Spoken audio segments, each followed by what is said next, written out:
Are you familiar with the Smith-Mundt Act? Is that the 2011, 2012 thing where Obama allowed people to use propaganda against United States citizens? Yeah, that was what was done then under Obama was the effective repeal of it. It was called the Smith-Mundt Modernization Act. But the modernization got rid of the whole purpose of it, the firewall, because at the time the media and media control was seen as the linchpin crux of winning the Cold War, piping in pro-U.S. Media influence because everything moved after World War II from kinetic warfare and military occupation. We used to militarily occupy the Philippines, for example, after we won the Spanish-American War.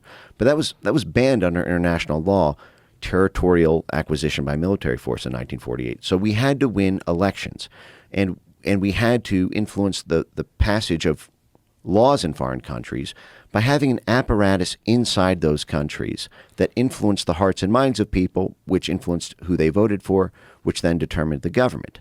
So you had to move towards political vassalage rather than military occupation. And what the Smith-Mundt Act did is, simultaneous with the creation of this in 1948, Congress recognized the Frankensteinian monster they were creating by authorizing a covert, permanent Department of Dirty Tricks, and this is their phrase, not mine, to do this cloak and dagger, to infiltrate and co-opt the universities, the unions, the media, the politicians, the judges, the whole swarm army. What I have been calling for a long time the USAID Truman Show, because it's these people in these foreign countries have no idea how many of the things they interact with that are effectively a movie set being constructed by the U.S. State Department and its sister influence orgs. But the point that I'm getting at here is the Smith-Mundt Act in 1948 said, okay, you guys can do this. State Department can do this. CIA can do this.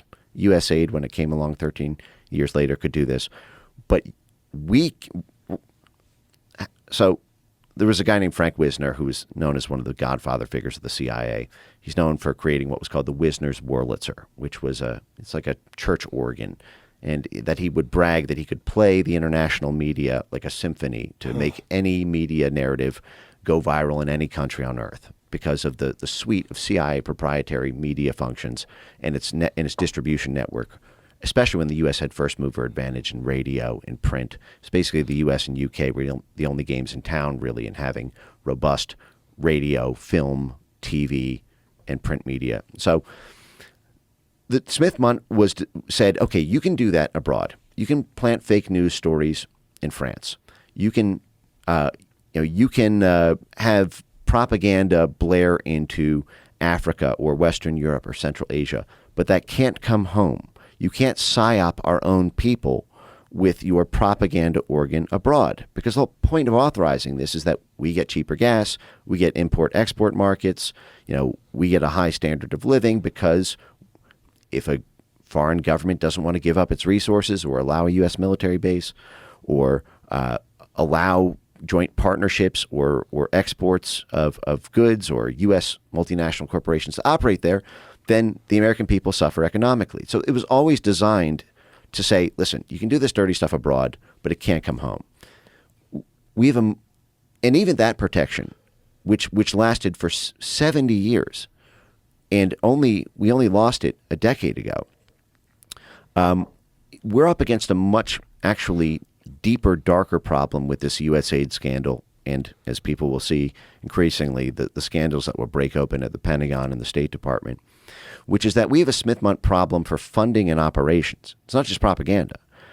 The blob, our foreign policy establishment, can fund groups that effectively work with prosecutors domestically, or that work at media, dual use. We give them foreign grants to do media propaganda abroad, but they operate here. Or social media censorship, to coerce foreign countries to pass foreign censorship laws that explicitly and are intended to attack U.S. social media companies and in U.S. peer-to-peer speech. So we need that protection. If we're going to keep this function at all, we need a hard firewall and absolute grotesque penalties for any violation.